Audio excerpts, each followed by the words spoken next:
Hello বন্ধুরা, আমি মোহাম্মদ হারুন আল রশিদ। এটা তোমাদের ইউটিউব চ্যানেল হারুন বায়োজন। আজকে আমরা এই ভিডিওতে ক্লাস 11-এর যে সেমিস্টার 2 বায়োলজির সেমিস্টার 2 রয়েছে, সেই সেমিস্টার একটা মডেল প্র্যাকটিস সিলেবাস সম্পর্কে বলবো, মডেল প্র্যাকটিস সেট একটা দেখাবো এবং সঙ্গে সঙ্গে সেই সেটের যে কোয়েশ্চেনগুলো রয়েছে সেই কোয়েশ্চেনগুলোর ফুল এক্সপ্লেনেশন করে দেখাবো, যাতে তোমাদের কোয়েশ্চেনের মাধ্যমে চ্যাপ্টারের সমস্ত টপিকগুলো আলোচনা হয়ে যায়। তো চলো দেরি না করে আমরা শুরু করি। প্রথমে আসছে আমাদের সিলেবাস। যে সেমিস্টার 2 আমাদের কী করে, কারণ আমাদের সেমিস্টার 1-এ 35 মার্কের পরীক্ষা দিয়েছি, সেমিস্টার 2 হবে 35 মার্কের পরীক্ষা এবং প্র্যাকটিক্যাল হবে 30 মার্ক, টোটাল 100 মার্কস। তো সেমিস্টার 2-এ রয়েছে তোমার হিউম্যান ফিজিওলজি এবং প্ল্যান্ট ফিজিওলজির এই চ্যাপ্টারগুলো রয়েছে। যেমন প্ল্যান্ট ফিজিওলজির মধ্যে ফটোসিনথেসিস ইন হায়ার প্ল্যান্ট, তারপর তোমার রয়েছে রেসপিরেশন ইন প্ল্যান্ট, শ্বসন, প্ল্যান্ট গ্রোথ রেগুলেটর, উদ্ভিদের বৃদ্ধি বিকাশ, বৃদ্ধি ও নিয়ন্ত্রক। এবার হিউম্যান ফিজিওলজির মধ্যে রয়েছে তোমার এখানে এক নম্বর হচ্ছে পরিপাক শোষণ, ব্রিদিং এক্সচেঞ্জ, প্রশ্বাস নিঃশ্বাস, বডি ফ্লুইড ও সার্কুলেশন, অর্থাৎ রক্ত তরল এবং বডি ফ্লুইড মানে কি দেহ তরল ও সংবহন। চ্যাপ্টার 17 রয়েছে কি excretory product and the elimination পদার্থ এবং তাদের নিষ্কাশন। চ্যাপ্টার 18 রয়েছে লোকোমোশন মুভমেন্ট। চ্যাপ্টার 19 রয়েছে নিউরাল কন্ট্রোল অ্যান্ড কোঅর্ডিনেশন এবং চ্যাপ্টার 20 রয়েছে তোমার কেমিক্যাল কোঅর্ডিনেশন অ্যান্ড ইন্টিগ্রেশন। এই চ্যাপ্টারগুলো তোমাকে এই সেমিস্টার 2 পড়তে হবে। টোটাল চ্যাপ্টার থেকে তোমার মার্কস আসবে কত? 35 মার্ক, টোটাল 35 মার্কস আসবে। ফার্স্ট সেমিস্টারে যেমন এমসিকিউ কোয়েশ্চেন সলভ করেছিলাম, এখানে কিন্তু এমসিকিউ কোয়েশ্চেন সলভ করতে হবে, এখানে বড় কোয়েশ্চেন থাকবে। যেমন একটা সেট দেখায়, তোমার কোয়েশ্চেন থাকবে কিভাবে, যে প্রথমে তিনটে সেকশনে ভাগ করে দেওয়া হবে, 4টে সেকশনে ভাগ করা, সেকশন এ, সেকশন বি, সেকশন সি এবং সেকশন ডি, 4টে সেকশন তোমাদের হবে। প্রথম সেকশনে তোমার 2 মার্কের 4খানা কোয়েশ্চেন থাকবে, টোটাল হচ্ছে 2 মার্ক। সেকশন এ যেটা হবে সেটাতে 2 মার্কের 4টে কোয়েশ্চেন থাকবে, টোটাল মার্কস হবে 8। যেটা সেকশন বি থাকবে, এবং কোয়েশ্চেনগুলো কীভাবে থাকবে দেখো, এই যে অর দিয়ে আছে, কোয়েশ্চেনগুলো প্রত্যেকটার অর দিয়ে রয়েছে। সেকশন বি হবে তোমার 3 মার্কের কোয়েশ্চেন থাকবে, যেটা হবে 6টা থাকবে, যেখানে দেবে 18 মার্ক। তারপর সেকশন সি এ তোমার সেকশন সি যেখানে 4 মার্কের কোয়েশ্চেন থাকবে, কোয়েশ্চেনের নাম্বার হবে একটাই, সুতরাং 4 মার্কের কোয়েশ্চেন হবে তোমার।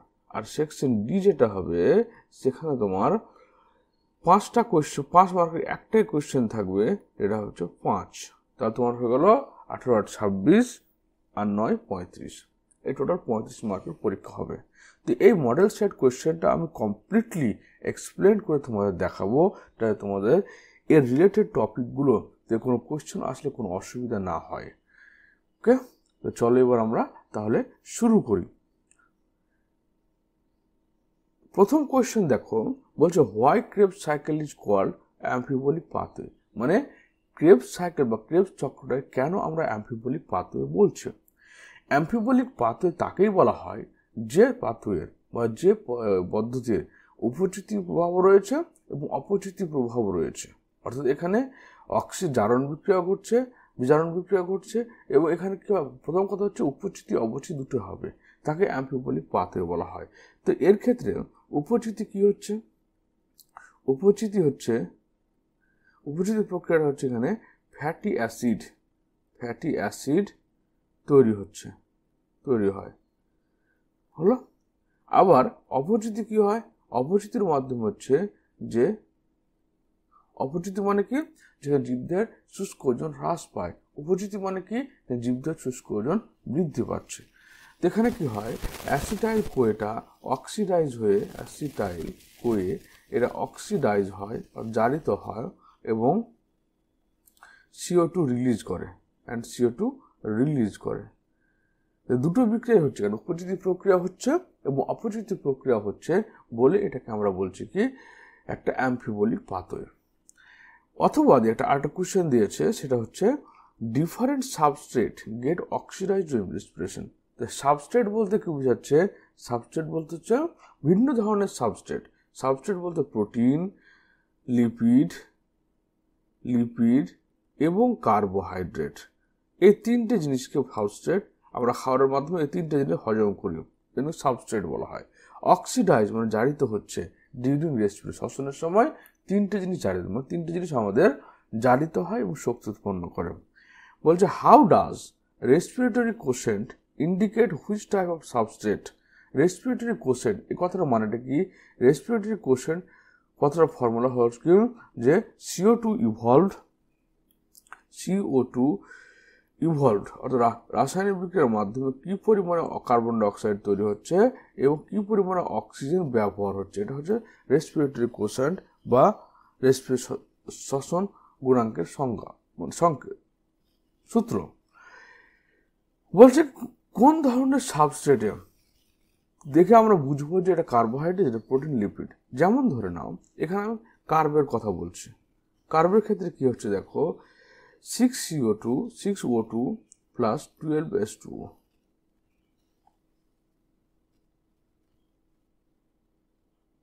6O2 প্লাস C6H12O6 প্লাস হচ্ছে কি হলো।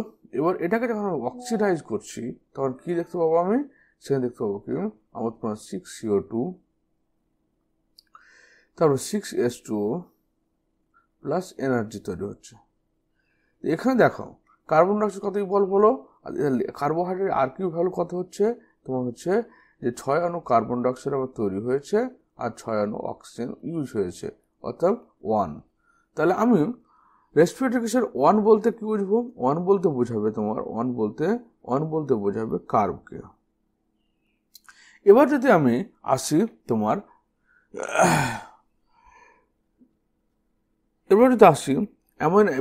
প্রোটিনের ক্ষেত্রে, তাহলে দেখো অ্যালানিনটা যখন ভাঙছে আমার, বা অ্যালানিন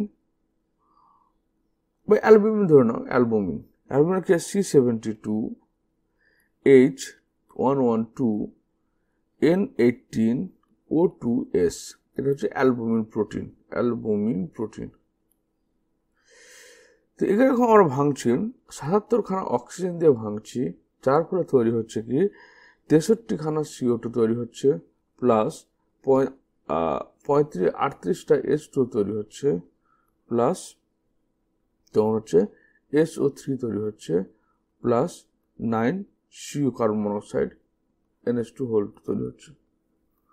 এটা প্রোটিনের। তাহলে এখানে আর কি ভ্যালু কত হলো দেখো, 63টা CO2 তৈরি হয়েছে আর 77টা তোমার O2 ব্যবহার হয়েছে। তাহলে ভ্যালু হয়ে গেল কত তোমার 0.8, 0.8টা কার ভ্যালু? 0.8টা হচ্ছে তোমার এটা প্রোটিনের ভ্যালু, প্রোটিনের ক্ষেত্রে হলো। আবার যদি ফ্যাটের ক্ষেত্রে দেখো তুমি, ফ্যাটের ক্ষেত্রে তাহলে তুমি দেখো C6H32O2, এটা হলো পামিটিক অ্যাসিড, লিপিড, এটা পামিটিক অ্যাসিড। এটাকে যদি আমি 23 খানা অক্সিজেন দ্বারা জারিত করি তাহলে আমার কি তৈরি হচ্ছে 16 খানা CO2 তৈরি হচ্ছে এবং 16 খানা H2 তৈরি হচ্ছে। তাহলে এর আর কি ভ্যালু মোটামুটি হয়ে গেল কত, 16 CO2 আর 23 O2, মোটামুটি 0.8। তাহলে সবচেয়ে কম 0.8 হচ্ছে মোটামুটি, আর এটা 0.696 মোটামুটি হবে তোমার, এটা 0.696। তাহলে সবচেয়ে কম হচ্ছে কার? ফ্যাটের ভ্যালু, ফ্যাট হচ্ছে সবচেয়ে কম আর প্রোটিন হচ্ছে তোমার সবচেয়ে বেশি। এখানে আমরা নর্মালি তোমাদের পরীক্ষায় যদি আসে, এটা হচ্ছে ভ্যালু, অরিজিনাল ভ্যালু। নর্মালি যদি পরীক্ষায় আসে তাহলে আমরা লিখব কি, যখন প্রোটিন, এটা হচ্ছে প্রোটিনের ক্ষেত্রে এই ভ্যালুটাকে আমরা দিব, আবার তোমার হচ্ছে লিপিডের ক্ষেত্রে এই ভ্যালুটাকে দিব, হলো। আর 1 দেবো কার্বোহাইড্রেটের ক্ষেত্রে। আর এ ও বি হচ্ছে, A4 হচ্ছে কি CO2 ইভলভড আর বি হচ্ছে অক্সিজেন ইউজড। আশা করি তোমরা বুঝতে পেরেছ। এবার দেখো এখানে বল 2 নম্বর কোয়েশ্চেনে কি বলছে দেখো, বলছে suppose suppose there were plants that had high concentration of chlorophyll B, মানে একটা প্ল্যান্ট যার ক্ষেত্রে ক্লোরোফিল বিটা হাই কনসেন্ট্রেশন আছে, খুব বেশি মাত্রায় আছে, কনসেন্ট্রেশন আছে, বাট ল্যাকড ক্লোরোফিল এ, কিন্তু ক্লোরোফিল এ নেই। Would they carry out photosynthesis, তারা কি ফটোসিনথেসিস করতে পারবে? Why do plants have chlorophyll b and other accessory pigment?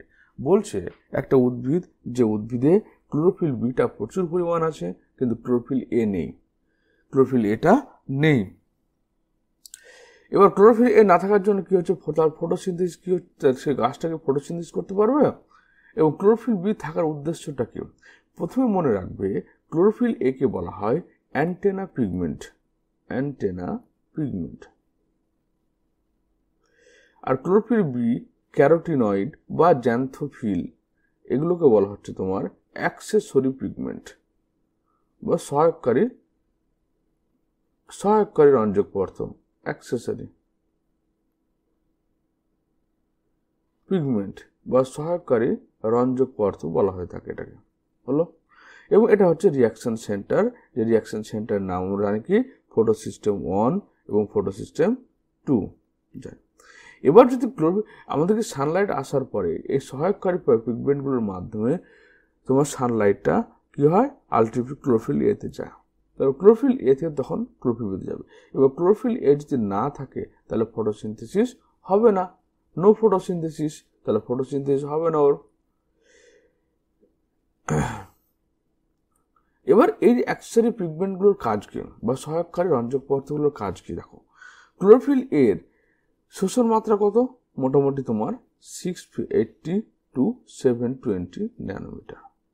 কিন্তু সানলাইট থেকে যে লাইট আসে তার তাপমাত্রা ওয়েভলেন্থ কত থাকে? 300 তরঙ্গটা 380 থেকে 700 পর্যন্ত, 720 ন্যানোমিটার পর্যন্ত। তো এই লাইটটা যদি ডাইরেক্ট ক্লোরোফিল এর উপরে পড়ে তাহলে কিন্তু ওখানে ফটো অক্সিডেটিভ ড্যামেজ হয়ে যাবে, অর্থাৎ ক্লোরোফিলটা নষ্ট হয়ে যাবে। তাই এই ওয়েভলেন্থের লাইটটা প্রথমে কি জ্যান্থোফিলের পড়ে, তারপর ক্যারোটিনয়েড পড়ে, তারপর সেখান থেকে ক্লোরোফিল পড়ে, এবং যখন এখান থেকে যায় তখন এর এনার্জিটা লস হতে থাকে, লস হতে হতে এই ওয়েভলেন্থের লাইটটা ক্লোরোফিল এতে পড়ে বলে কি হয়, ক্লোরোফিল পাতাগুলোতে ফটো অক্সিডেটিভ ড্যামেজ হয় না বা আলোক জারণ ঘটে না বলে সেখানে ফটোসিনথেসিসটা হয়। এই জন্য আমাদের অ্যাক্সেসরি পিগমেন্টগুলো দরকার। এবার অথবা যে একটা কোয়েশ্চেন দেওয়া আছে, দেখো, a rubber band stretches and reverse back to its original position. Bubble gum stretches but it would not return to its original position. Is there difference between the two process? Discuss with respect plant growth. মানে বলছেন একটা রাবারকে তুমি ছাড়ছো, সেটা টানবার ছেড়ে দিলে আবার নিজস্ব পজিশনে চলে আসছে। এই যে এই জিনিসটা হচ্ছে, রাবারটাকে টানলে লম্বা হলো, আবার তোমার ছেড়ে দিলে নিজের পজিশনে চলে আসলো। কিন্তু একটা বাবল গামকে যদি ছাড়ো তাহলে সে স্ট্রেচ হয় কিন্তু আবার নিজের জায়গায় ফিরে আসে না। এর কারণ কি? বলছে দেখো, এ রাবার যখন স্ট্রেচ হচ্ছে, রাবারটা যখন তোমার স্ট্রেচ হয় তখন সেটাকে বলছি আমরা ইলাস্টিসিটি। রাবার যখন স্ট্রেচ হয় তখন সেই জিনিসটাকে আমরা বলি কি, স্ট্রেচ, ইলাস্টিসিটি। আর যখন রাবার যখন স্ট্রেচ হচ্ছে ডিউ টু ইলাস্টিসিটি, কিন্তু যখন আবার বাবল গাম স্ট্রেচ হচ্ছে সেটাকে আমরা বলছি প্লাস্টিসিটি। তাহলে এই প্লাস্টিসিটি হচ্ছে গ্রোথের সঙ্গে, প্লাস্টিসিটিটা হচ্ছে এক ধরনের গ্রোথ, প্লাস্টিসিটি এটা প্ল্যান্ট গ্রোথকে ইন্ডিকেট করে। কেন? কারণ বিভিন্ন ধরনের নিউট্রিয়েন্ট বা খাদ্য পুষ্টি, নিউট্রিয়েন্ট এবং পুষ্টির দ্বারা নিউট্রিশন অ্যান্ড এনভায়রনমেন্টাল ফ্যাক্টর, পরিবেশগত প্রভাব ফ্যাক্টর, এর দ্বারা কি হচ্ছে, এই দুটো জিনিস তোমার থাকার ফলে একটা গাছের বৃদ্ধি হচ্ছে, গ্রোথ হচ্ছে, কিন্তু গাছের বৃদ্ধিটা আবার নিজের জায়গাতে ফিরে আসে না। গাছের গ্রোথটা এই বিভিন্ন পুষ্টিদ্রব্য জমা হচ্ছে এবং পরিবেশের প্রভাবে সে কিন্তু বড় হচ্ছে কিন্তু আবার নিজের জায়গায় ফিরে আসে না। বাবল গামের মতো সে প্লাস্টিসিটি বড় হচ্ছে, নিজের জায়গায় ফিরে আসে না বলে উদ্ভিদের বৃদ্ধিটা এক ধরনের প্লাস্টিসিটির উদাহরণ, যেটা বাবল গামের ক্ষেত্রে হচ্ছে। কিন্তু ইলাস্টিক রাবার, যখন সে টানলে বড় হচ্ছে আবার ছাড়লে ছোট হয়ে যাচ্ছে। তো রাবারের স্ট্রেসটা হচ্ছে একটা ইলাস্টিসিটি, আর যেটা হচ্ছে তোমার বাবল গামের স্ট্রেচ হয় সেটা হচ্ছে প্লাস্টিসিটি, এর আগ অবস্থায় ফিরে আসে না। ওই জন্য উদ্ভিদের বৃদ্ধিটা হচ্ছে এক ধরনের প্লাস্টিসিটি, ইলাস্টিসিটি নয়। এরপর আমাদের চলে আসছে কি how are the 3 number question, how are the activities of gastro intestinal tract, মানে আমাদের যে পরিপাক নালী বা আমাদের যে পরিপাক তন্ত্র রয়েছে সেখানে কিভাবে তোমার কাজ হচ্ছে, কিভাবে কাজটা রেগুলেট হচ্ছে, আমরা যে খাবার খাচ্ছি খাবারটা কিভাবে হজম হচ্ছে, কিভাবে বিভিন্ন এনজাইম ক্ষরণ হচ্ছে, কিভাবে বিভিন্ন হরমোন ক্ষরণ হচ্ছে, সেটা কিভাবে নিয়ন্ত্রণ, সেটা ছোট্ট করে তোমাকে লিখতে হবে। এখানে আমি পুরো ডিটেলস দিয়েছি, তোমাকে অল্প লিখতে হবে।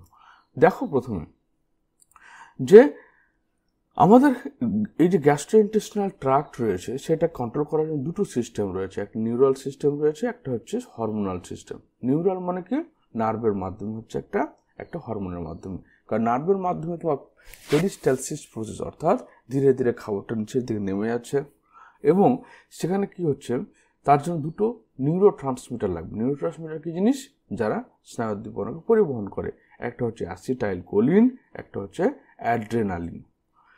তাহলে অ্যাসিটাইল কোলিনের কাজ কি?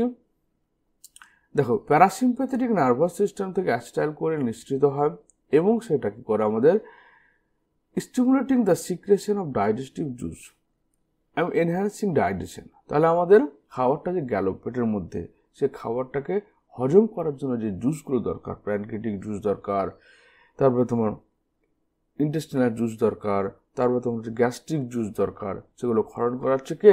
Acetyl choline. অ্যাড্রেনালিন কি করছে?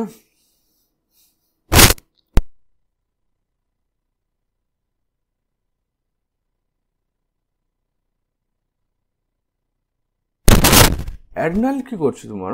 এটা একটা সিম্প্যাথেটিক নার্ভাস সিস্টেম থেকে করানো হচ্ছে, এটা ইনহিবিটস দ্য সিক্রেশন। এবারে সবসময় ডাইজেস্টিভ জুস যদি ক্ষরণ হয়ে থাকে, সবসময় যদি হাইড্রোক্লোরিক অ্যাসিড ক্ষরণ হয়ে থাকে, সবসময় যদি বিভিন্ন উৎসেচক ক্ষরণ হয়ে থাকে, তাহলে ওরা খাবার না পেলে আমাদের তো এলিমেন্টারি ক্যানালকে হজম করে নেবে, ডাইজেস্ট করে দিবে। সেই জন্য কি হচ্ছে, কোনো কোনো সময় খাবার যখন থাকবে তখন জুসগুলোকে ক্ষরণ করা এবং সেটা ডাইজেশনে সাহায্য করার পর এটা কাজটা করছে অ্যাসিটাইল কোলিন, এটা প্যারাসিম্প্যাথেটিক নার্ভাস সিস্টেম। এবং অ্যাড্রেনালিন কি করছে, যখন খাবার হজম হয়ে গেল তখন জুসগুলো ক্ষরণটাকে বন্ধ করে দেওয়া কাজ, এটা হচ্ছে অ্যাড্রেনালিনের কাজ। দুটো কাজ হলো। এবং আরো কাজ হচ্ছে কি স্যালাইভেশন, অর্থাৎ মুখে যখন খাবারটা খাবে তখন মুখ থেকে আমাদের লালা বেরিয়ে আসা, এই কাজটা করছে তোমার প্যারাসিম্প্যাথেটিক, মানে হচ্ছে অ্যাসিটাইল কোলিন নির্ধারণ করছে। পেরিস্টালসিস মানে খাবারটা এবার যখন আমাদের খাদ্যনালী দিয়ে যাচ্ছে তখন কি ধীরে ধীরে মাসেলগুলো সংকোচন প্রসারণ, যেটা আমরা পেরিস্টালসিস বলছি, তার মাধ্যমে নিচের দিকে নেমে আসছে। তাহলে হরমোনাল নিউরাল কন্ট্রোলের মধ্যে দুটো জিনিস রয়েছে, একটা হচ্ছে তোমার অ্যাসিটাইল কোলিন, একটা হচ্ছে অ্যাড্রেনালিন। তো অ্যাসিটাইল কোলিনের কাজ হচ্ছে এটা একটা প্যারাসিম্প্যাথেটিক নার্ভাস সিস্টেম, যেটা ডাইজেশন যে জুসগুলো দরকার সেগুলো সিক্রেট করে ডাইজেশনে হেল্প করবে। অ্যাড্রেনালিন কি করছে, এবং স্যালাইভেশন করবে। অ্যাড্রেনালিন কি করছে তোমার, যে যখন খাবার হজম হয়ে গেল তখন জুসগুলো সিক্রেশনটা বন্ধ করে দেবে এবং পেরিস্টালসিস ঘটাবে। হরমোনাল কন্ট্রোল, এবার হরমোন কিভাবে কন্ট্রোল করে? দেখো, গ্যাস্ট্রিন যখন খাবার আসলো আমাদের মুখের মধ্যে স্যালাইভেশন হলো, তারপর হচ্ছে গ্যাস্ট্রিন ক্ষরণ হবে। গ্যাস্ট্রিন কি করবে, এই পাকস্থলী থেকে এই যে গ্যাস্ট্রিন, দেখো এই গ্যাস্ট্রিনের কাজ হচ্ছে পাকস্থলী থেকে গ্যাস, যখনই খাবারটা এখানে আসবে তখন পাকস্থলী থেকে গ্যাস্ট্রিন ক্ষরণ হবে। গ্যাস্ট্রিন তখন কি করবে, এখানে হাইড্রোক্লোরিক অ্যাসিডকে ক্ষরণ করাবে। হাইড্রোক্লোরিক অ্যাসিড যখন ক্ষরণ হবে তখন সে কি করবে, পেপসিনের ক্ষরণ ঘটাবে, পেপসিনের ক্ষরণ ঘটাবে, এটা হচ্ছে কাজ। তারপর 2 নম্বর হচ্ছে pancreozymin, this hormone regulate the secretion of pancreatic juice. এবার যখন খাবারটা এখানে হজম হয়ে গেল, হওয়ার পর যখন ক্ষুদ্রান্তের মধ্যে আসবে তখন এটা প্যানক্রিয়েজ অর্থাৎ অগ্নাশয় থেকে প্যানক্রিয়েটিক জুসটাকে ক্ষরণ করাবে, এটা হচ্ছে এর কাজ। সঙ্গে সঙ্গে আসবে গিয়ে কোলেসিস্টোকাইন, এটা কি করবে, এই যে আমাদের যকৃতের মধ্যে যে গল ব্লাডার রয়েছে, গল ব্লাডার কি থাকে, পিত্ত লবণ সোডিয়াম গ্লাইকোলেট এবং সোডিয়াম টোরোকোলেট থাকে। এই সোডিয়াম গ্লাইকোলেট এবং সোডিয়াম টোরোকোলেটটা ক্ষরণ করাবে, যার ফলে ক্ষুদ্রান্তের মধ্যে তোমার প্যানক্রিয়াসতে কি আসবে, ট্রিপসিন আসবে, ট্রিপসিন, কাইমোট্রিপসিন,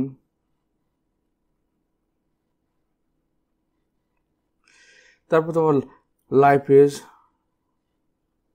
অ্যামাইলেজ, এই এনজাইমগুলো তোমার অ্যামাইলেজ, এই উৎসেচকগুলো তোমার অগ্নাশয় থেকে ক্ষরণ হবে আর যকৃৎ থেকে পিত্ত লবণ ক্ষরণ হবে, যার ফলে তোমার কি হয়েছে, ক্ষুদ্রান্ত্রের মধ্যে পরিপাক ঘটবে। এরপর এন্ডোক্রিনিন বলে একটা হরমোন রয়েছে।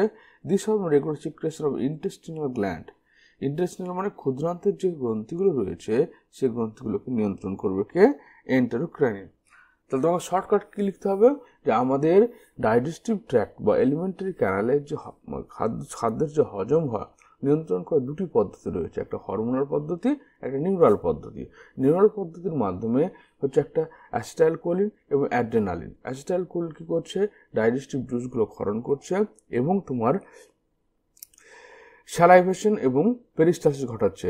আবার তোমার অ্যাড্রেনালিন কি করছে, উল্টো, সিম্প্যাথেটিক নার্ভাস সিস্টেম অর্থাৎ আমাদের ডাইজেস্টিভ সিস্টেমকে শান্ত করে দিচ্ছে, অর্থাৎ আর ক্ষরণ হচ্ছে না। 2 নম্বর পয়েন্ট হচ্ছে হরমোনাল কন্ট্রোল। এখানে কি কি রয়েছে, যখনই খাবার মুখের মধ্যে আসলো প্রথমে স্যালাইভা ক্ষরণ হলো, তার 2 নম্বরে ক্ষরণ হচ্ছে কি, স্যালাইভাতে কি থাকছে, টায়ালিন থাকছে, মল্টেজ থাকছে। তারপর যখন পাকস্থলীর মধ্যে আসলো খাবার, পাকস্থলী বলছে ক্ষুদ্রান্ত পাকস্থলীর মধ্যে, তখন সেখানে গ্যাস্ট্রিন ক্ষরণ হলো, গ্যাস্ট্রিন হাইড্রোক্লোরিক অ্যাসিড ক্ষরণ করবে, হাইড্রোক্লোরিক অ্যাসিডটা পেপসিন ক্ষরণকে উদ্দীপ্ত করবে, প্রোটিনের ডাইজেশন ঘটাবে। এরপর যখন খাবারটা ক্ষুদ্রান্তে আসলো তখন সেখানে কি হবে, তখন সেখানে তোমার বিভিন্ন ডাইজেস্টিভ জুস, প্যানক্রিয়াটিক জুস ক্ষরণ হবে, যেখানে ট্রিপসিন, কাইমোট্রিপসিন, তারপর তোমার অ্যামাইলেজ, লাইপেজ থাকবে, আর তোমার ক্ষরণ হবে যকৃৎ থেকে পিত্ত লবণ, সেটা খাদ্যের জারণ ঘটাবে, তারপর খাদ্যের শোষণটা হতে থাকবে। এই তো হলো তোমার 3 নম্বর কোয়েশ্চেন। এবার বলছে হোয়াট ফিজিওলজিক্যাল ক্রিসমা, ওর 3 ওয়ার্ড দিয়েছে, what physiological circumstance lead to erythroblastosis fetalis. Erythroblastosis fetalis হয় কেন? দেখো, এরিথ্রো কথাটার অর্থ হচ্ছে কি আরবিসি, ব্লাস্টোসিস মানে কি হচ্ছে ভেঙে যাওয়া বা ফেটে যাওয়া, ব্লাস্ট হওয়া। ফিটিলিস মানে কি ভ্রূণ, অর্থাৎ ভ্রূণের যে আরবিসি সেটা হচ্ছে ফেটে যাচ্ছে। কার দ্বারা হচ্ছে এটা? এটা হচ্ছে তোমার আরএস ফ্যাক্টরের দ্বারা। কিভাবে হচ্ছে দেখো, আমাদের শরীরে 2 রকমের ফ্যাক্টর থাকে। যদি রেসাস ফ্যাক্টরটা প্রেজেন্ট থাকে তখন সেটাকে আরএস পজিটিভ বলছি আমরা, আমাদের শরীরে যদি না থাকে তখন সেটাকে আমরা আরএস নেগেটিভ বলছি। ধরে নাও একজন মা যে হচ্ছে আরএচ নেগেটিভ, একজন বাবা যে হচ্ছে আরএচ পজিটিভ হলো। এবার এদের যখন ম্যারেজ হলো তখন দেখা গেল মায়ের বডিতে যে মাইনাস দেওয়া আছে মানে কি আরএচ নেগেটিভ আছে, কিন্তু যদি ভ্রূণটা তোমার কি হচ্ছে আরএচ পজিটিভ হয় তাহলে কি মায়ের বডিতে একটা অ্যান্টিজেন শনাক্তকরণ ঘটে, বলে মায়ের বডি তখন সেই আরএচ পজিটিভ অ্যান্টিজেনের বিরুদ্ধে অ্যান্টি আরএচ অ্যান্টিবডি তৈরি করে, অ্যান্টি আরএচ অ্যান্টিবডি তৈরি করে।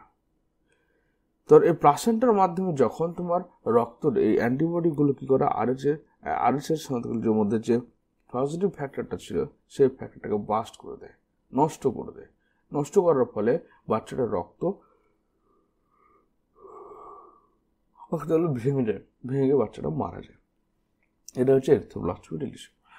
এবার বলছে what is the procedure advised for correction of the extreme renal failure.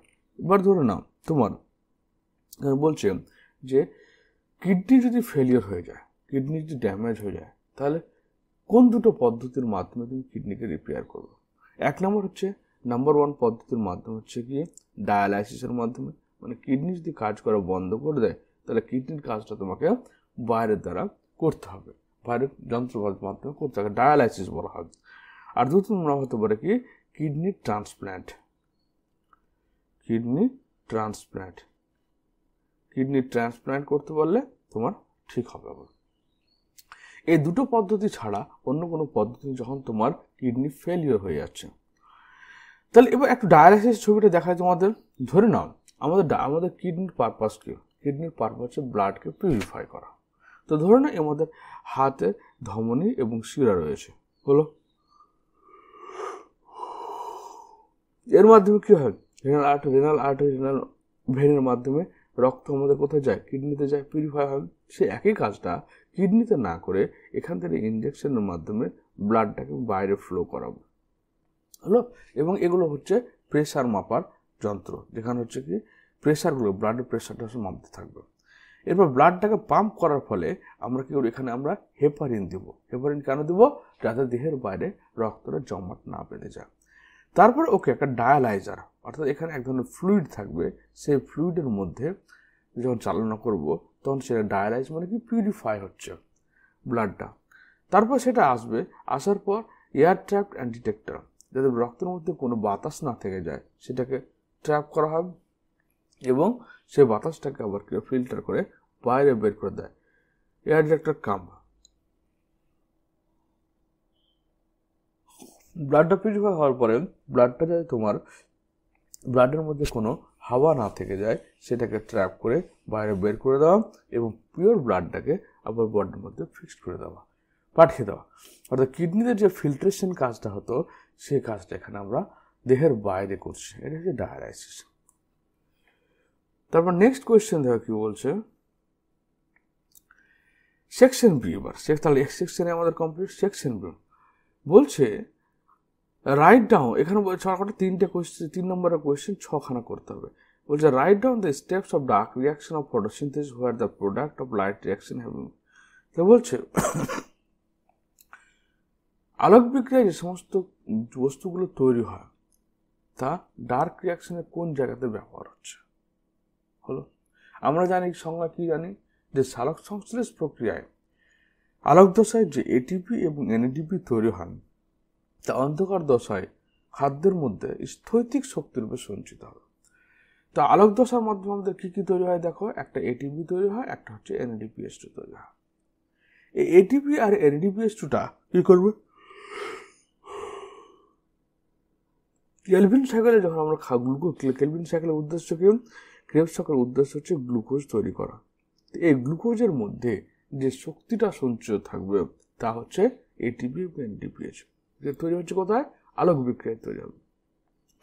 তো এটিপি আর এনএডিপিএসটা কোথায় ব্যবহার হয় দেখো, আমরা যে ক্রেবস চক্রটাকে দেখি তার প্রথমে যখন ফার্স্ট স্টেপের প্রোডাক্ট 3 কার্বন কম্পাউন্ড কি ফসফোগ্লিসাইড আছে প্রথম উৎপন্ন প্রোডাক্ট।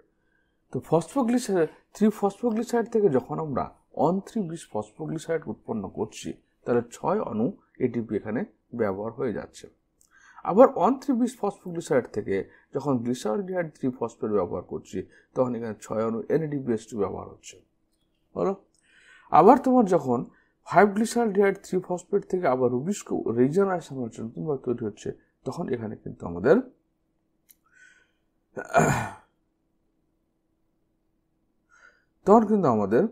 তিনটি এটিপি ব্যবহার হচ্ছে। তো এই যে এটিপিগুলো কোথায় ব্যবহার হয়ে গেল, কোথায়, ক্রেবস চক্রে, এটিপি আর এনএডিপিএসটা। তা আলোক দশায় উৎপন্ন এটিপি এবং এনএডিপিএস2 যে অন্ধকার দশায় তোমার ব্যবহার হয় এবং খাদ্যের মধ্যে স্থিতিক শক্তিরূপে সঞ্চিত হয়। আশা করি বুঝতে পেরেছ। অথবা দিয়ে কি কোয়েশ্চেন দিয়েছে, right down the process of glycolysis with the help of flow chart. সালোক সংশ্লেষ প্রক্রিয়াটা একটা ফ্লো চার্টের মাধ্যমে দেখাতে বলছে। তাহলে তোমার এখানে কি লিখতে হবে, একটা ফ্লো চার্ট তৈরি করতে। এরকমভাবে ভেঙে না দেখালেও হবে, শুধু নামটা লিখলে হবে। তো আমাদের কি গ্লাইকোলাইসিসের মাধ্যমে কি হচ্ছে, গ্লুকোজ, প্রথম 6 কার্বনযুক্ত আমাদের গ্লুকোজ যেটা রয়েছে সেই 6 কার্বনযুক্ত গ্লুকোজটা প্রথমে হেক্সোকাইনেজ উৎসেচক, হেক্সোকাইনেজ কি করে, এটিপি থেকে এডিপি খরচ করায়। তার ফলে এখানে কি গ্লুকোজ 6 ফসফেট তৈরি হবে। গ্লুকোজ 6 ফসফেট মানে 6 নম্বর কার্বনে ফসফেট গ্রুপ যুক্ত হবে। ফসফেট গ্রুপ কোথেকে আসবে, এই এটিপি ভাঙার ফলে আসবে। এরপর হচ্ছে ফসফোগ্লুকো আইসোমারেজ এনজাইমের মাধ্যমে কি করবে, অ্যালডিহাইড গ্রুপ থেকে কিটো গ্রুপ তৈরি হবে। এই যে এখানে অ্যালডিহাইড গ্রুপটা ছিল, এই যে অ্যালডিহাইড গ্রুপটা, এই অ্যালডিহাইড গ্রুপটা কি হবে, এখানে কিটো গ্রুপে কনভার্ট হয়ে যাবে, হলো। তো এখানে aldose sugar, ketose sugar. Fructose 6 phosphate থেকে ফসফোফ্রুক্টোকাইনেজ, যখনই কাইনেজ এনজাইমটা ভাববে যে এটিপি ব্যবহার হবে, তাহলে এটিপিটা আবার ব্যবহার করলো এবং এখানে ফ্রুক্টোজ 6 ফসফেট থেকে ফ্রুক্টোজ 1,6 মানে 1 নম্বর কার্বনের ফসফেট যুক্ত হলো, 6 নম্বর কার্বনের ফসফেট যুক্ত হলো। এরপর ফ্রুক্টোজ বিসফসফেট অ্যালডোলিজ রিঅ্যাকশনের মাধ্যমে ফ্রুক্টোজটা ভেঙে গিয়ে 3 কার্বন কন্টেন্ট ডাইহাইড্রোক্সাইড ফসফেট তৈরি করলো, অথবা 3 কার্বন কন্টেন্ট তোমার গ্লিসারলডিহাইড 3 ফসফেট তৈরি করলো। এই গ্লিসারলডিহাইড 3 ফসফেট আবার ডিহাইড্রোজিনেজ এনজাইমের দ্বারা কি হচ্ছে NADPD+ থেকে NADH+H+ তৈরি হলো। এগুলো আবার তোমার কি হলো 1,3-বিসফসফোগ্লিসারাইড তৈরি করলো। 1,3 মানে কি 1 নম্বরে ফসফেট রয়েছে, 3 নম্বর রয়েছে 20, ওই জন্য 20 কত রয়েছে ফসফেট রয়েছে গ্লিসারাইড। এবার ফসফোগ্লিসারাইড কাইনেজের মাধ্যমে এটিপি থেকে এটিপি তৈরি হওয়ার পর 3-ফসফোগ্লিসারাইড তৈরি করলো। ফসফোগ্লিসারাইড মিউটেজের মাধ্যমে আবার 2-ফসফোগ্লিসারাইড তৈরি করলো। এখান থেকে জল বেরিয়ে যাওয়ার ফলে এনজাইমের মাধ্যমে কি ফসফোরাইল পাইরুভেট তৈরি করলো। পাইরুভেট কাইনেজের মাধ্যমে পাইরুভেট তৈরি হলো। তাহলে এখানে একটা আর দুটো এটিপি তোমার ব্যবহার হয়ে গেল, ইউজ হলো। আর কি হলো 3টে তোমার NADH2 তৈরি হলো। এখানে 2 অণু NADH2, 2 অণু NADH2 এখানে প্রডিউস হলো, তৈরি হলো। ক্লিয়ার? আবার কি হলো এখানে তোমার একটা এটিপি তৈরি হয়েছে, আবার একটা এটিপি তৈরি হয়েছে এবং 2 অণু এটিপি তৈরি হলো, প্রডিউস হলো। তাহলে 2 অণু এটিপি ব্যবহার হলো, 2 অণু এটিপি তৈরি হলো এবং তোমার হচ্ছে কি 2 অণু না, এখানে 4 অণু এটিপি তৈরি হলো। যেহেতু এগুলো হচ্ছে 3 কার্বন যুক্ত, 6 কার্বন থেকে শুরু করেছিলাম আমরা, এগুলো 2 অণু করে তৈরি হবে। তাই এখানে 4 অণু এটিপি, 2 অণু এখানে, 2 অণু এটিপি তৈরি হবে আর 2 অণু এটিপি ব্যবহার হয়ে যাবে। এই হচ্ছে তোমার ফ্লো চার্ট। এরপর চলে আসছি আমরা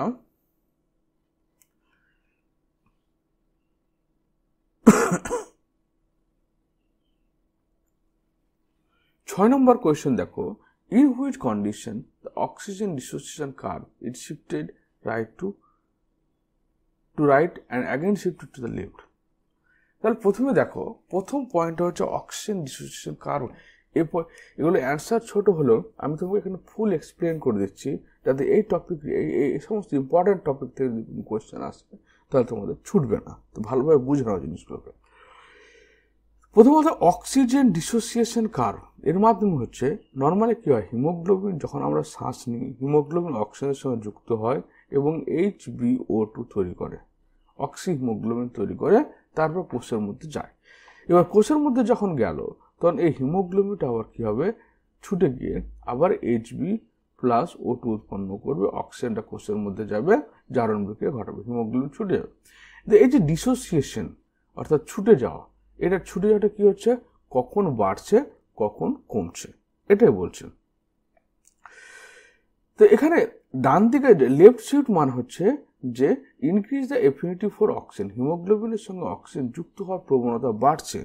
আবার রাইট শিফটের কথার অর্থ হচ্ছে হিমোগ্লোবিনের সঙ্গে অক্সিজেনের ছুটে যাওয়ার সম্ভাবনা বাড়ছে। কথা বুঝতে পারলে? এটা মানে হচ্ছে কি লেফট শিফট, লেফট দিকে অর্থাৎ বাম দিকে অক্সিজেন যুক্ত হওয়ার, এটা হচ্ছে লেফট শিফট যেখানে অক্সিজেনের সঙ্গে এর যুক্ত হওয়ার সম্ভাবনা বাড়বে। আর এটা হচ্ছে রাইট শিফট যেখানে অক্সিজেনের সঙ্গে হিমোগ্লোবিনের ছোড়ার সম্ভাবনা বাড়বে। তাহলে কখন এরকম লেফট শিফট হচ্ছে, যখন তোমার অক্সিজেনের সঙ্গে হিমোগ্লোবিন যুক্ত হওয়ার প্রবণতাটা বাড়ছে। কখন হবে, যখন রক্তের মধ্যে কার্বন ডাই অক্সাইডের লেভেলটা কমে যাবে, অক্সিজেন লেভেলটা বাড়বে, তখন কি হবে, রক্তে কার্বন ডাই অক্সাইডের জায়গায় অক্সিজেন যুক্ত হওয়ার সম্ভাবনা বাড়বে। রক্তে যখন প্রোটনের কনসেন্ট্রেশন কমবে, কারণ রক্তে যখন অ্যাসিড কনসেন্ট্রেশন বাড়ে তখন কি হয়, হিমোগ্লোবিন থেকে অক্সিজেনটা আলাদা হয়ে যায়। তাই যখন অ্যাসিড কনসেন্ট্রেশনটা কমবে তখন হিমোগ্লোবিনের সঙ্গে অক্সিজেন যুক্ত হওয়ার সম্ভাবনা বাড়বে। রক্তে 2,3-ডাইফসফোগ্লিসারেট এর পরিমাণটা যখন কমবে, কারণ 2,3-ডাইফসফোগ্লিসারেট কি করে, অক্সিজেন হিমোগ্লোবিন ডিসোসিয়েশন বাড়ায়। টেম্পারেচার যখন কম থাকবে তখন কি হবে, টেম্পারেচার যখন কম থাকবে তখন হিমোগ্লোবিনের সঙ্গে অক্সিজেন যুক্ত হবে। এবার কখন বিযুক্ত হবে, যখন উল্টো রিয়াকশন, কার্বন ডাইঅক্সাইডের পরিমাণ যখন বেশি থাকবে রক্তে তখন অক্সিজেনকে সে কার্বন ডাইঅক্সাইড বাইন্ড করবে। যখন প্রোটনের পরিমাণটা বেশি থাকবে মানে পিএইচ অ্যাসিড হবে, যখন পিএইচ লেভেলটা কম থাকবে কিন্তু প্রোটনের লেভেলটা বেশি থাকবে রক্তে, তখন সেখানে ডিসোসিয়েশন হবে। যখন 2,3-ডাইফসফোগ্লিসারাইডের পরিমাণটা বেশি থাকবে তখন এই ছুটে যাবে, আবার টেম্পারেচার যখন বেশি যাবে তখন ছুটে যাবে। আশা করি ক্লিয়ার হলো। এখান থেকে কিন্তু নিট থেকে সমস্ত পরীক্ষার কোয়েশ্চেন হয়। এবার বলছে কি ফ্যাট কিভাবে অ্যাবজর্পশন হয়, আমাদের খাদ্যনালীতে ফ্যাটের জারণ কিভাবে ঘটে, ফ্যাট কিভাবে শোষণ হয়। কারণ দেখো আমরা 3 ধরনের খাবার খাই, একটা কার্বোহাইড্রেট, লিপিড এবং প্রোটিন। কার্বোহাইড্রেট এবং প্রোটিন হচ্ছে জলের দ্রাব্য অর্থাৎ হাইড্রোফিলিক, কিন্তু ফ্যাট হচ্ছে জলে অদ্রাব্য অর্থাৎ আমাদের রক্তে দ্রবীভূত হয় না, তাই তার খাদ্যের পর পাচন প্রসেসটা সম্পূর্ণ আলাদা। প্রথমে যখন আমরা খাবার খাই তখন লার্জ ফ্যাট হচ্ছে বড় বড় ফ্যাটগুলো তখন কি ইমালসিফিকেশন হওয়া। ইমালসিফিকেশন মানে হচ্ছে যখন লিপিডটা আমাদের পাকস্থলীর থেকে ক্ষুদ্রান্তের মধ্যে যাচ্ছে তখন কি হচ্ছে পিত্তথলি থেকে পিত্ত লবণ নিঃসৃত হয়, আর পিত্ত লবণ কি করে বড় বড় ফ্যাটগুলো ভেঙে ভেঙে ছোট ছোট ফ্যাটে পরিণত করে, এটাকে বলা হয় ইমালসিফিকেশন। এবার এই যে ফ্যাট ড্রপলেটগুলো তৈরি হলো, সেই ফ্যাট ড্রপলেটগুলো কি হয় তোমার এগুলো ইন্টেস্টাইন ক্ষুদ্রান্তের মধ্যে কি হয় আরো ভেঙে গিয়ে তোমার মিসেলসে কনভার্ট হয়। মিসেলসে কনভার্ট হচ্ছে। মিসেলস মানে আরো ফ্যাটের ছোট টুকরো। মিসেলসগুলো এবার তোমার এটা হচ্ছে কি ক্ষুদ্রান্তের আঙুলের মতো প্রবর্ধিত ভিলি বলা হয়। ওকে, এই ভিলির মাধ্যমে কি করে ডাইরেক্টলি তোমার ক্ষুদ্রান্তের শোষণ ঘটে। কেন? কারণ এই কোষ পর্দাটা কি দিয়ে তৈরি, এটা ফসফোলিপিড দিয়ে তৈরি, আর লিপিড হচ্ছে লিপিডের সলিবল। তেল দ্রবীভূত হয়, জলে দ্রবীভূত হয় না। তো যেহেতু ফসফোলিপিড দিয়ে তৈরি তাই লিপিডগুলো ডাইরেক্ট প্রবেশ করে, এরপর গলগি বডির মধ্যে এসে তার একটা কভার হয়। কভার আপ হলে সেটাকে বলা হচ্ছে কাইলোমাইক্রন। তাহলে কি হলো, প্রথম তৈরি হলো কি ইমালসিফিকেশন, ছোট ছোট টুকরোতে কনভার্ট হয়ে গেল। তারপর এই টুকরোটা তোমার লিঙ্ক টু ফর্ম ট্রাইগ্লিসাইড মানে কি যে যখন তোমার একটা গ্লিসারল, এটা হচ্ছে গ্লিসারল, এই গ্লিসারলের সঙ্গে 3টে ফ্যাটি অ্যাসিডের চেন যুক্ত রয়েছে, এটাকে ট্রাইগ্লিসারাইড বলা হয়। এগুলো ভেঙে ডাইগ্লিসারাইড হয়, ডাইগ্লিসারাইড থেকে মনোগ্লিসারাইড হয়, অর্থাৎ 3টে চেন থেকে দুটো থেকে একটা চেন হয়, তারপর এটা ভেঙে গিয়ে আবার ফ্যাটি অ্যাসিড এবং গ্লিসারল আলাদা হয়ে যায়। তাই এখান থেকে কি হলো,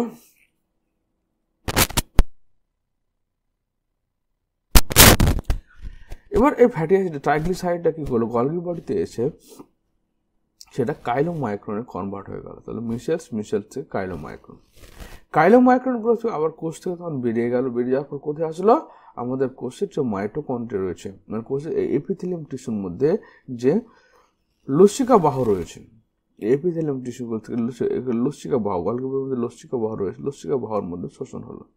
কারণ রক্তের মাধ্যমে কার্বোহাইড্রেট এবং প্রোটিন ট্রান্সপোর্ট হয়, কারণ কার্বোহাইড্রেট প্রোটিন কি জলে দ্রবীভূত হয়, লিপিড যে জলে দ্রবীভূত হয় না, তাই সেগুলো লসিকা বাহুর মাধ্যমে তোমার কি হয় কাইলোমাইক্রনগুলো আমাদের ক্ষুদ্রান্ত থেকে ট্রান্সফার হয়ে কোষের মধ্যে গিয়ে জারণ প্রক্রিয়া ঘটে। তাহলে আমাদের কি হলো, প্রথমে খাওয়ার খাওয়ার পর পিত্ত লবণের উপস্থিতিতে খাবারগুলো লিপিডগুলো ছোট ছোট টুকরো ভেঙে গেল, যেটাকে আমরা মিসেলসে বলছি। মিসেলসের পরে সেটা ক্ষুদ্রান্তের মধ্যে শোষণ হওয়ার পরে সেটা একটা ভেসিকেল দিয়ে আবৃত হয়ে গেল, কাইলোমাইক্রন তৈরি করলো। কাইলোমাইক্রনটা কি করলো, এবার ক্ষুদ্রান্তের লসিকা মাধ্যমে শোষণ হওয়ার পর লসিকা বাহুর মাধ্যমে চলে গেল কোষে এবং কোষের মধ্যে তার জারণ ঘটবে। এগুলো ঘটার কারণ হচ্ছে যেহেতু এটা রক্তের মধ্যে দ্রবীভূত হয় না, তাই রক্তের মধ্যে খুব বেশি মাত্রায় যদি লিপিড হয়ে যায় তাহলে সেটা জলের মধ্যে তেল যেমন ভাসতে থাকে, আমাদের রক্তের মধ্যে লিপিডগুলো ভাসতে থাকে, একসময় কি করে এটা আমাদের আর্টারিকে ব্লক করে দিয়ে আমাদের হার্ট অ্যাটাকের মতো ডিজিজ বা অ্যাথেরোস্ক্লেরোসিসের মতো ডিজিজ তৈরি করে। আর 7 নম্বর কোয়েশ্চেন কি বলছে, এবার দেখো যে এখানে অনেকগুলো শর্ট কোয়েশ্চেন দেওয়া আছে, প্রত্যেকটা হাফ মার্ক করে দেওয়া আছে, সেগুলোর উদাহরণ তোমাকে এখানে বলতে হবে। তাহলে প্রথম হচ্ছে ইনডিউস রুটিং ইন এ টুইগ মানে হচ্ছে যে ছোট যে গাছ অঙ্কুরোদ্গম হওয়ার বেরোয় সেখানে মূলটা তৈরি করে কে, মূল তৈরি করে মনে রাখবে অক্সিন, হাই কনসেন্ট্রেশন অফ অক্সিনের মধ্যে ন্যাপথলিক অ্যাসিটিক অ্যাসিড বা হচ্ছে ইন্ডোল বিউটারিক অ্যাসিড, এরা রুট তৈরি করতে সাহায্য করে। বি নম্বরে কুইকলি রিপেয়ারিং অফ ফ্রুটকে পাকতে সাহায্য করে কে? ইথিলিন, যে গ্যাসীয় হরমোন বলা হয়। সে induce growth in axillary bud. Axillary bud মানে হচ্ছে এটা একটা ধরনের গাছ, গাছের কাণ্ডের এটা ধরনের পাতা, পাতার মধ্যে এখানে যে কক্ষ যে মুকুলটা থাকে তাকে অক্সিলারি বার্ড বলা হয়ে থাকে। তাহলে অক্সিলারি বার্ডকে গ্রোথ করতে সাহায্য করে কে? সাইটোকাইনিন।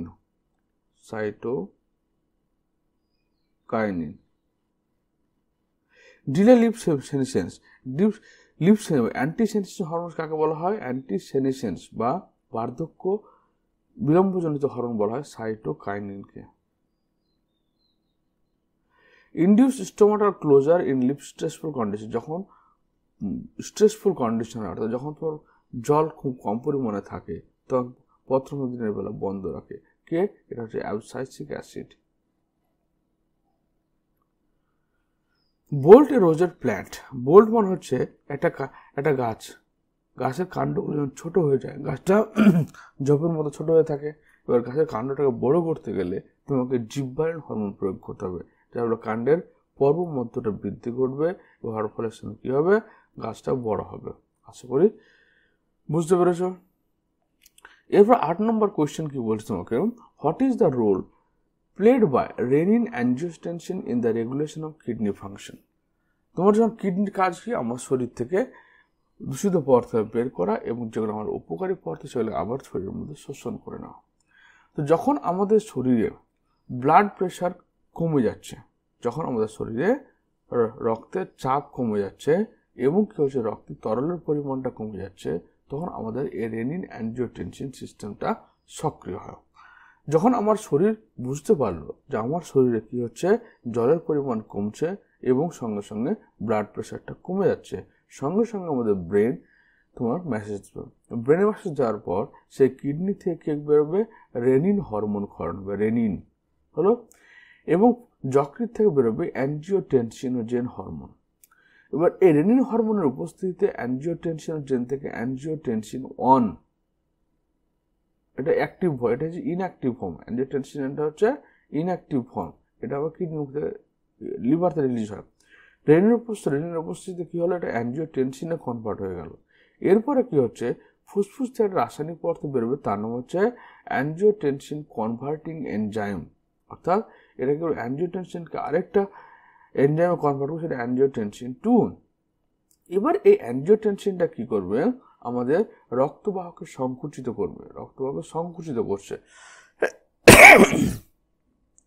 রক্তবাহ সংকুচিত হলে কি হবে?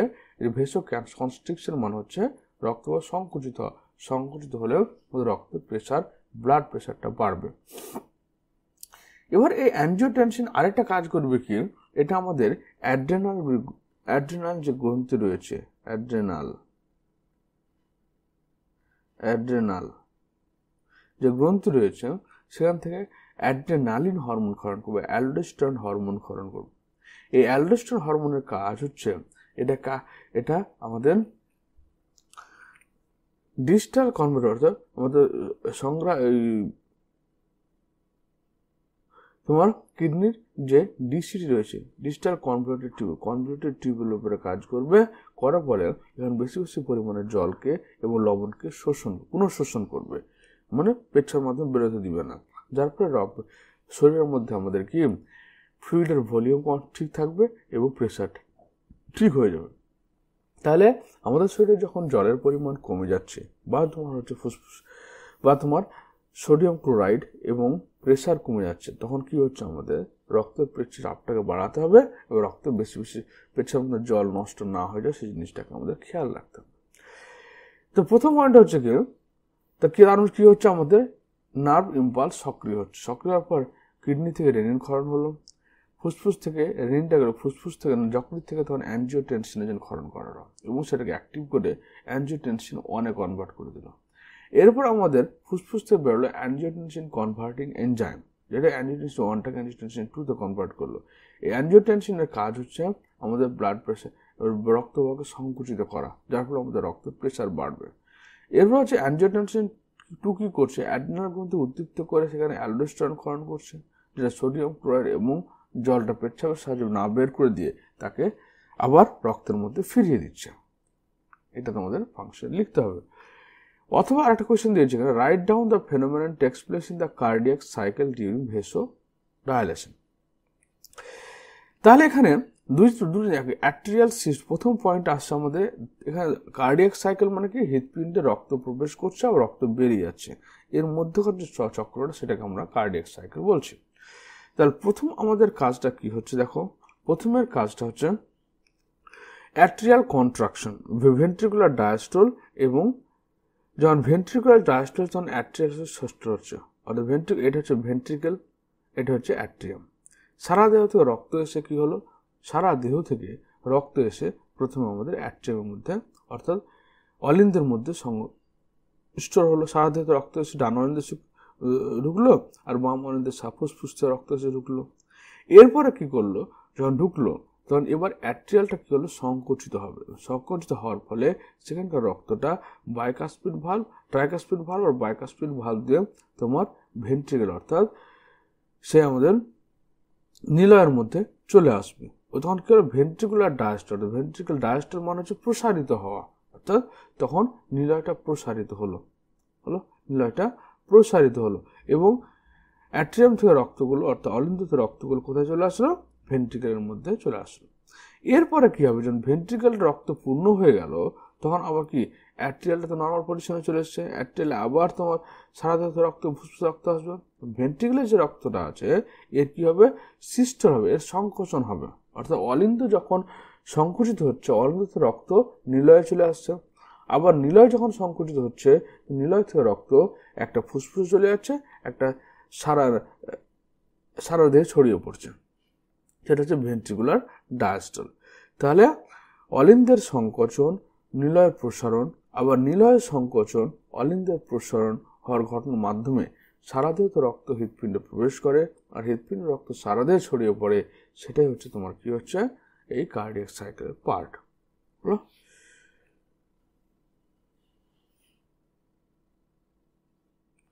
এরপর চলেছে আমাদের 9 নম্বর কোয়েশ্চেন। কি বলছে দেখো, বলছে C3 এবং C4 প্ল্যান্টের মধ্যে পার্থক্য লেখো। প্রথমে ফার্স্ট স্টেবল প্রোডাক্ট। তাহলে C3 প্ল্যান্টে এটা আমরা ছক করি, আমরা এ নাম্বারটা বলছে C3 প্ল্যান্ট আর C4 প্ল্যান্ট। তাহলে এর C3 প্ল্যান্টে ফার্স্ট স্টেবল প্রোডাক্ট হচ্ছে তোমার 3 কার্বনযুক্ত ফসফোগ্লিসারিক অ্যাসিড। সেখানে তোমার 4 কার্বনযুক্ত অক্সালো অ্যাসিটিক অ্যাসিড। যেহেতু 4 কার্বনযুক্ত অক্সালো অ্যাসিটিক অ্যাসিড তার নাম হচ্ছে C4 এবং 3 কার্বনযুক্ত ফসফোগ্লিসারিক অ্যাসিড তার নাম হচ্ছে C3। Primary CO2 acceptor.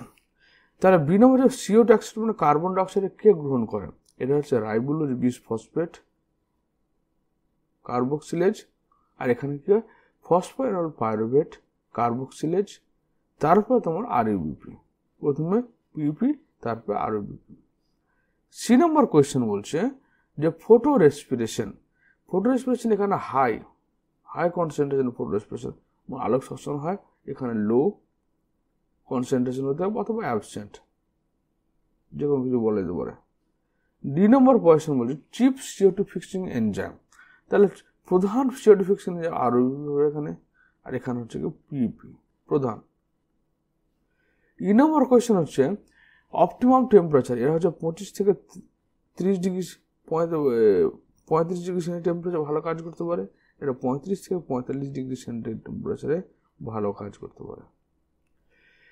ক্রাঞ্চ অ্যানাটমি, এখানে ক্রাঞ্চ অ্যানাটমি অ্যাবসেন্ট প্রেজেন্ট। এখানে তুমি যে অ্যাকশন লক্ষ্য করো, এখানে দেখো এটা হচ্ছে ভাস্কুলার বান্ডল অর্থাৎ নালিকা বান্ডল। এখানে কি হচ্ছে ভাস্কুলার জাইলেম ফ্লুয়েম রয়েছে এবং তার চারদিকে ভাস্কুলার বান্ডলের আবরণ রয়েছে। এটা হচ্ছে C3 প্ল্যান্টের বৈশিষ্ট্য। কিন্তু C4 প্ল্যান্টের ক্ষেত্রে দেখো এটা হচ্ছে vascular tissue xylem phloem, vascular শীত রয়েছে, তার চারিদিকে মেসোফিল টিস্যু রয়েছে যেটা এখানে অ্যাবসেন্ট রয়েছে।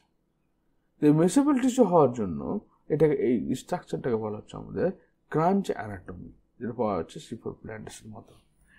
10 নম্বর কোয়েশ্চেন বলছে Rohan's grandmother complain about the severe pains in her back. মানে রোহনের যে ঠাকুমা রয়েছে সে পিঠের দিয়ে খুব ব্যথা অনুভব করলো। ডক্টর পরীক্ষা করলো and suggested bone mineral density অর্থাৎ বোনের মধ্যে মিনারেলসের অভাব। তো which disorder doctor wants to confirm, doctor কোন ধরনের রোগের কথা বললো? সে বলল কি অস্টিওপোরোসিস। মিনারেল যে ডেফিসিয়েন্সি যখনই আসবে তখন অস্টিওপোরোসিস হবে। মিনারেল মানে কি, মানে ক্যালসিয়াম এবং হতে পারে ফসফেট। ক্যালসিয়ামটা মেন, যার হাড়ের মধ্যে ক্যালসিয়ামের পরিমাণ কমে যাবে, হাড়টা ক্ষণভঙ্গুর হয়ে এরকম অবস্থায় চলে আসবে। দেখো সলিড হাড়, এখানে ছিদ্র ছিদ্র হাড়। তারপর what could be likely cause of this medical condition? Definitely calcium বা ফসফেটের অভাব, ক্যালসিয়ামের অভাবের জন্য এটা হচ্ছে। What are the long term effect of this disease? অনেকদিন ধরে যদি এই ক্যালসিয়ামের অভাব থাকে, অস্টিওপোরোসিস হয়, হাড়গুলো কি হবে, পাতলা হয়ে যাবে এবং হাড়গুলো খুব সহজে তোমার ব্রেকডাউন হবে, ব্রেক হয়ে যাবে, ভেঙে যাবে।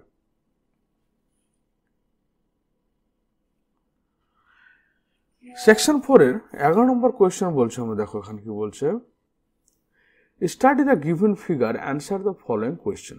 তাহলে এখানে বলে এ নাম্বার কোয়েশ্চেন, আমাকে চাইতে থাকে বি নাম্বার চাইছে ইলেকট্রন অ্যাকসেপ্টর, এ নাম্বার। ছকটা দেখলে তুমি নিজেই পাবে, এটা জেড স্কিম পাথওয়ে।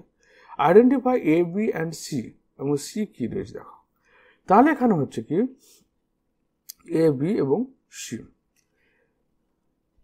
তাহলে এ নাম্বার যে পয়েন্টটা রয়েছে সেটা হচ্ছে আমাদের P680, বি নাম্বার পয়েন্ট মানে আমাদের যে রিয়াকশন সেন্টার রয়েছে ফটোসিস্টেম 2, সেটা যখন সানলাইট শোষণ করছে, এক্সাইটেড ডিস্টেন্সে ইলেকট্রনকে অ্যাকসেপ্ট করছে, অ্যাকসেপ্ট করার ফলে এক্সাইটেড ডিস্টেন্স যাচ্ছে, সেটা ফটোসিস্টেম 2 P680।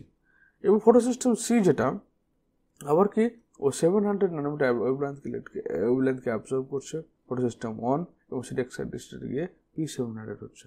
এবং এর মধ্যে সি হচ্ছে কি, সি হচ্ছে তোমার এই প্লাস্টোকুইনন বলতে পারে, অথবা সাইটোক্রোম বা এটা C, cytochrome B6F complex, iron sulphur containing complex, এটা C. B, explain how are the characteristic shape, কেন এরকম শেপ হয়েছে? কারণ হচ্ছে কি দেখো, যে মনে রাখবে যে এখানে কি ফটোসিস্টেম 1, এটা কি করে ফটোলাইসিস ঘটছে, এখানে ফটো H2O ভেঙে গিয়ে তোমার H plus OH minus plus electron তৈরি হচ্ছে, OH থেকে অক্সিজেন তৈরি হয়ে বেরিয়ে যাচ্ছে। এটা যখন এক্সাইটেড স্টেটে যাচ্ছে, হায়ার এনার্জি যাচ্ছে P680। যেহেতু এটা 680-কে অ্যাবজর্ব করছে, তাই হায়ার স্টেটে গেল। এবার এটা 700-কে অ্যাবজর্ব করছে বলে এটা হায়ার স্টেটে গেল।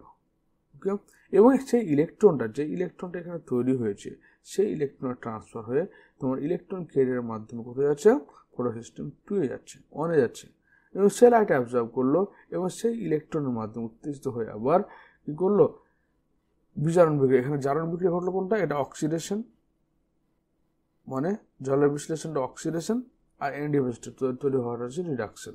জারণ এবং বিজারণ বিক্রিয়া ঘটানোর জন্য কি হচ্ছে, ইলেকট্রনটা এই পথে যখন ট্রান্সফার হচ্ছে, সে ট্রান্সফার পদ্ধতি দেখতে একটা জেডের মতো হয়, কি জেড স্কিম পাথওয়ে বলছে। Give any 4 different between A and B, A এবং বি এর মধ্যে পার্থক্য দেখাও। তাহলে এ আর বি এর মধ্যে, সরি এটা হচ্ছে সি, এটা হচ্ছে বি। এ দেখো, এ হচ্ছে রিয়াকশন সেন্টার 1, বি হচ্ছে রিয়াকশন সেন্টার 1 এবং এ হচ্ছে রিয়াকশন সেন্টার 2। বি হচ্ছে কি, এটা 680 ন্যানোমিটার ওয়েভলেন্থকে অ্যাবজর্ব করবে, এটা 700 ন্যানোমিটার ওয়েভলেন্থকে অ্যাবজর্ব করবে। 3 নম্বর পয়েন্ট হচ্ছে কি, বি কি করবে তোমার, বি কোথায় রাখবে, এটা বি হচ্ছে থাইলাকয়েড লুমিন রয়েছে, এটা হচ্ছে তোমার স্ট্রোমাল অ্যামিনের মধ্যে রয়েছে, বির মধ্যে কি হয়, সাইক্লিক এবং নন সাইক্লিক দুটো রিয়াকশন ঘটবে, এর মধ্যে শুধুমাত্র নন সাইক্লিক রিয়াকশন ঘটবে। এখানে কি বি এর মধ্যে ফটোলাইসিস অর্থাৎ আলো বিশ্লেষণ ঘটবে, এখানে কি হবে, শুধুমাত্র বিজারণ বিক্রিয়া এনএডিপ্রেস তৈরি হবে। সব পার্থক্য লিখলে হবে। এরপর চলে আসছে আমরা 5 নম্বর কোয়েশ্চেন, লাস্ট যেটা 12 number, study the given graph and answer the following question. এটা আমাদের ECG graph, electrocardiograph. What does the given graph represent? Heart situation, heart condition, হার্টে কি হবে, তোমার হার্ট সুস্থ আছে কি অসুস্থ আছে সে নির্ধারণ করে কি আমাদের ECG graph. How can one determine the heartbeat rate with the help of this graph. এটা হচ্ছে হার্টবিট, কীভাবে হার্টবিটটা হচ্ছে দেখো। তো আমাদের হচ্ছে প্রথম হচ্ছে এ যেটা রয়েছে এটা হচ্ছে পি ওয়েভ, আর এটা কিউ আর এস ওয়েভ হয়ে গেল, এটা টি ওয়েভ। ক্লিয়ার? যখন পি ওয়েভটা আসছে তখন depolarisation of the atria. Depolarisation মানে হচ্ছে, মনে রাখবে ডিপোলারাইজেশন মানে সংকোচন, ডিপোলারাইজেশন মানে সংকোচন, আর রিপোলারাইজেশন মানে হচ্ছে প্রসারণ। প্রসারণ সহজ ভাষা, এটা টার্মটা মনে রাখবে। এবার আমাদের হৃৎপিণ্ড কখন সংকোচন প্রসারণ হবে? প্রথম দেখে এই হার্টসবের লক্ষ্য একটু, যখন আমাদের এই অলিন্দ রক্ত দ্বারা পূর্ণ হয়ে যাবে, ডান অলিন্দ হবে সারা দেহ থেকে দূষিত রক্ত আসার ফলে, বাম অলিন্দ হবে ফুসফুস থেকে বিশুদ্ধ রক্ত আসার ফলে। এবার এই যখন সম্পূর্ণ পূর্ণ হয়ে গেল তখন এই যে এই ওয়ালের দেয়ালের উপরে কি রক্ত চাপ প্রয়োগ করবে। চাপ প্রয়োগ করার ফলে আমাদের সাইনাস নোড, এটাকে আমরা এসএ নোড বলি, সাইনোঅ্যাট্রিয়াল নোড, বা যেটাকে আর্টিফিশিয়াল হার্ট বলা হয়, এসএ নোডটা কি করবে, একটা স্নায়ু উদ্দীপনা তৈরি করবে। সেই স্নায়ু উদ্দীপনা এসএ নোড থেকে এভি নোডের মধ্যে আসবে। এভি নোড তখন কি করবে, এই ট্রাইকাসপিড ভালভ বাইকাসপিড ভালভটা খুলে দেবে, যার ফলে এই অলিন্দের সংকোচন ঘটবে এবং নিলয়ের প্রসারণ ঘটবে, অথবা বলা যাবে যে অলিন্দের ডিপোলারাইজেশন ঘটবে এবং নিলয়ের রিপোলারাইজেশন ঘটবে। রক্তটা যখন অলিন্দ থেকে নিলয়ে চলে আসবে তখন এই ভালভটা আবার বন্ধ হয়ে যাবে, এবং এখানে এভি নোড থেকে স্নায়ু উদ্দীপনা আবার তোমার